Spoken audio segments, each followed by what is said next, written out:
My husband's family insisted the wedding be in their dialect so I wouldn't understand. You don't need to know, his sister laughed. It's tradition, he said. I stayed silent, let them plan it all, until the wedding day, when my announcement left the entire room stunned and speechless. I'm Ava Reynolds, 32, born and raised under Oregon's ever-changing skies, with a heart that loved literature, languages, and the idea of love as something sacred. 4 years ago, I left my teaching job in Portland and moved to Seville, Spain, to chase a dream. A different life. A different rhythm. And there, in the orange blossom streets, I met Emilio, tall, charming, quick-witted. His English was fluent, his smile effortless. He made me believe I belonged. After a year and a half of whirlwind love, he proposed. I said yes, heart first, wide-eyed, all in. I thought I was marrying into passion, tradition, and warmth, a sprawling Andalusian family where dinners lasted hours and laughter echoed off tiled courtyards. But what I stepped into was something colder, something carefully cloaked in politeness, where I was always slightly on the outside looking in. Emilio's family came from a small village in the Cadiz Mountains. They spoke an obscure dialect of Andalusian Spanish, thick, quick, and guttural. I spoke conversational Spanish, fluent enough for everyday life, but that dialect? It felt like a foreign code designed to shut me out. Whenever I asked questions, they chuckled and waved me off. No te preocupes, they'd say. It's all under control. When it came time to plan the wedding, I brought up the idea of making it bilingual, Spanish and English. My parents were flying in. My little brother, my best friend, all from the US. I wanted them to feel part of this celebration. I wasn't asking for the whole ceremony to be in English, just some acknowledgement, a thread that connected both sides of the aisle. Emilio's mother, Carmen, laughed, not kindly. We do things our way here, she said, her words soft but sharp. His sister, Ines, smirked. You'll catch the gist, she added. It's mostly symbolic. I looked to Emilio, expecting a hand on my shoulder, a smile of reassurance, some sign that I hadn't imagined our closeness. But he just murmured, it's tradition, Ava. It's how it's always been. I nodded, heart folding in on itself. I didn't want to be that fiancé. The one who makes a scene. So, I swallowed my discomfort. I told myself I was marrying him, not his family. That it was just one day. But one day can stretch long when you're being erased from it piece by piece. From that moment on, I was no longer involved in planning. Every meeting was held in the dialect I couldn't follow. Every flower, menu item, prayer, and speech, decided without me. I became a guest at my own wedding, treated like a child who couldn't be trusted to understand grown-up matters. The invitations arrived. My name wasn't even on them. They read simply, Emilio y la extranjera. Emilio and the foreigner. I stared at the glossy paper, hands trembling. My mother asked if it was a joke. I couldn't answer. I didn't know anymore. When I brought it up to Emilio, he waved it off. It's just a playful nickname. They don't mean it badly. But they did. Every smile had teeth. Every laugh had an edge. And I kept shrinking. I smiled through the silence, nodded through the exclusion. But inside, the cracks were widening. I felt like I was dissolving into the edges of someone else's story. My story, my love, was being rewritten in a language I didn't speak, with rules I hadn't agreed to. I had never felt so alone standing next to someone I loved. But I hadn't seen the worst yet. Because this wasn't just a wedding. This was a performance. And I was the unwitting fool at center stage. The first time I felt it, the chill that something was deeply, horribly wrong, was at a planning meeting 2 weeks before the wedding. I had brought Sophia, my best friend from college, with me. She'd flown in from Boston and, though her Spanish wasn't fluent, she could catch more than most. We sat near the back of the old community hall while Emilio's family chatted around a long wooden table. They barely acknowledged me, as usual. Carmen was discussing the order of speeches with the priest. Ines kept tapping on her phone, giggling at some private joke. Emilio? Silent, distracted, eyes flicking around the room like he was anywhere but here. I leaned toward Sophia. You getting any of this? She hesitated. Some. Later that night, back at the apartment, Sophia's face was pale. She didn't touch her wine. They were talking about you, Ava, she said slowly. It wasn't nice. I waited. They're planning something. Carmen told the priest to make her kneel in humility. Ines said, she swallowed, this is the price of entering our blood. My mouth went dry. They weren't talking about celebration. It sounded like punishment. Like a warning. I wanted to say she misunderstood. That it was cultural. That it was just heat of the moment language. But then Sophia pulled out her phone. She had taken a photo of the ceremony outline someone had left on a chair. It was handwritten in the dialect, almost illegible. But Sophia had a plan. The next day, we took it to a local translator she trusted. We paid extra for rush service. When the translation came back, I read it 3 times, hands trembling. It wasn't a wedding program. It was a manifesto. The opening blessing described the foreign woman who seeks entry through obedience. The priest had written a section comparing a bride to a lamb led to tradition's altar. There were vows, not mine, but ones I was to repeat. They declared I would abandon foreign habits, submit to familial authority, and bear children raised in ancestral values. Then came the kicker, a speech written by Ines, titled The Embrace of the Pure. In it, she'd say, "We never imagined Emilio would marry outside our people. But we've always been generous. Today, we accept not just a woman, but a student of our way of life. One who will learn through our mercy and patience." I blinked at the word student. Not partner. Not bride. A project. A thing to be molded. It didn't stop there. The music playlist included a regional parody song mocking Americans, lyrics about plastic smiles and salad at dinner, about ketchup on paella. I suddenly remembered Emilio humming it weeks earlier, when he thought I wasn't listening. Everything clicked. Every sidelong glance. Every joke I hadn't understood. They weren't celebrating me. They were staging a pageant of humiliation. I wasn't just marrying into a family. I was being put on trial, to prove whether I was worthy of them. I wanted to scream. Instead, I got angry. What they didn't know was that I still held the contracts. The venue? In my name. The DJ? Booked by me. The translator?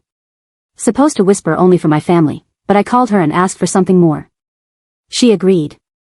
The next week, Sophia returned to another rehearsal with me, this time pretending to be filming for Instagram. She caught Ines on tape rehearsing her speech, laughing. She'll just smile like an idiot. She won't get it anyway. Then the priest. This will teach her what it means to belong to us. Each word cut deeper than the last. I wasn't just an outsider. I was the show. A symbol of what not to be. I stared at Emilio across the room. He laughed at something his uncle said. He knew. He had to know. And yet he said nothing. I didn't cry that night. I didn't beg. I started planning. Because if they wanted to turn my wedding into a spectacle, I would rewrite the ending. The wedding day dawned like a dream too bright to trust. Sunlight spilled over Seville's old stones, and the air hummed with the scent of jasmine. My dress, a family heirloom they insisted I wear, hung heavy on my shoulders. Ivory lace, thick silk, stiff with history. I wore it like armor. Emilio's family had arranged everything, the seating chart, the vows, the music, the readings, all in the dialect I had no right to understand. My family, flown from across the ocean, was seated in the back rows. Carmen told the planner that guests of honor meant bloodline, and mine didn't count. I remember standing just outside the arched doors of the chapel, my hands trembling.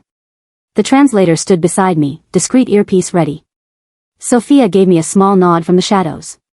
The DJ, someone I had trusted with the final signal, waited with his finger poised above the button.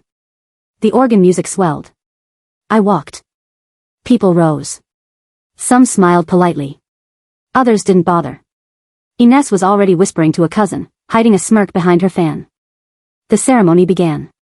The priest, old, solemn, draped in gold, spoke in the thick dialect. I couldn't understand the words, but I didn't need to. The translator whispered in my ear.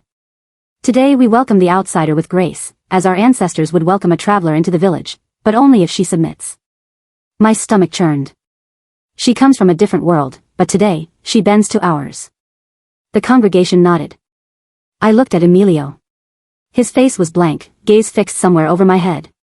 Then Ines stood, cueing her speech. She smiled. She always smiled. When Emilio told us he was marrying an American, we were surprised, she began, but we are a tolerant family. We know what it means to offer our customs, our rules, our way of life, to someone who knows nothing of them. Someone clapped. I didn't. I stepped forward. The mic crackled to life. Good afternoon, I said, my voice clear. I've been told this day is not for me to speak. That it's not my place to question tradition. People turned. Silence fell like a blade. I've listened. I've watched. I've stayed quiet while you planned a celebration where I was the punchline. Where I was meant to smile while you mocked the language I spoke, the culture I came from, the family I love. Gasps. Carmen paled. Ines froze mid-smile. I wasn't supposed to know what you were saying. But I do. Thanks to friends, and to recordings. Yes, I've heard your speeches. I've read the ceremony program. Emilio's head turned sharply. Ava. Don't. My voice was ice. I gave the nod. The speakers shifted. And then. Ines' voice played, the secret recording. She won't get it anyway. Just stand there and smile, foreign doll. Then the priest's rehearsal voice. This will show her her place. The family will reclaim its dignity. A stunned hush. One aunt dropped her glass. It shattered on stone. The DJ switched tracks. My voice again, live this time. You wanted to teach me obedience. You wanted to make me a story for your village, a warning of what happens when an outsider steps too close. I turned to Emilio. You sat next to me every night while they planned this. You kissed me while they laughed. You held my hand while they printed invitations that didn't even use my name. His mouth opened. Closed. No words. Then, from the third row, a young woman stood up. I recognized her. She'd been on Emilio's side during the photos. She walked to the altar. Took the mic. I'm sorry, she said. I can't stay silent. Her voice was calm. Steady.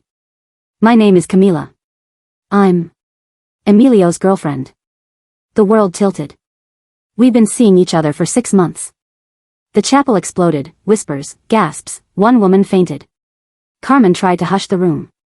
Ines shouted something unintelligible. I just stood there. Still. Frozen. And then I laughed. Not from joy, but release. The weight of their games lifted. I took the mic one last time. You wanted a show, I said. So here it is. I stood there, my voice still echoing in the shocked silence. The guests were frozen, eyes darting between me and Camila, the girlfriend, who now stood beside me, her face solemn, not smug. I looked at Emilio. You cheated. He didn't deny it. Didn't even flinch. Just stood there, his face pale, lips parted in a silence more damning than any confession. You let them mock me. You let them parade me like a spectacle, a cautionary tale, while you had someone else waiting in the wings. Behind me, my father stood. My mother, tears staining her cheeks, reached for my hand. I turned to them and smiled through the storm. I see now why they made you sit in the back. They didn't want you to witness this. But you're here. You see me. That's enough. Then I turned back to the mic. You all wanted a bride who would bow. Who would thank you for the crumbs of acceptance you tossed at her feet. But I'm not here for your mercy. I stepped forward, voice rising. I'm here because I believed in love. In respect. In family. And what I got was cruelty disguised as culture, obedience masked as tradition, and silence where I deserved truth. The priest tried to intervene, stepping toward the mic. I raised a hand, stopping him cold. To those who think this was a misunderstanding, it wasn't. I have the recordings. I have the programs. I have the receipts. I nodded toward the DJ. And then, the second recording played, this one louder. Ines laughing. Carmen whispering, this will cleanse the family's name. The priest muttering, she'll learn to obey. The gasps turned into murmurs. One of Emilio's uncles stood and walked out. A cousin covered her face. Then came the final twist. Sophia, ever my shadow, ever my sword, stepped forward with a folder. She handed it to the venue manager. Inside, she said calmly, are the contracts, the financial documents, and the proof that Ava paid for this entire event. Venue. Music. Catering. All in her name. The manager blinked. Nodded. She owns today. I faced the crowd once more. So here's how this ends. I turned to my family. We stay. The music changed. Aretha Franklin's Respect rolled through the chapel with glorious defiance. People froze. Then, my father clapped. My cousin let out a whoop. Sophia raised a glass. Carmen screamed something unintelligible. Ines stormed out. The priest just stared at the floor. Camila looked at me and said, softly, I didn't know they'd do this to you. I didn't know I was just another weapon. I nodded.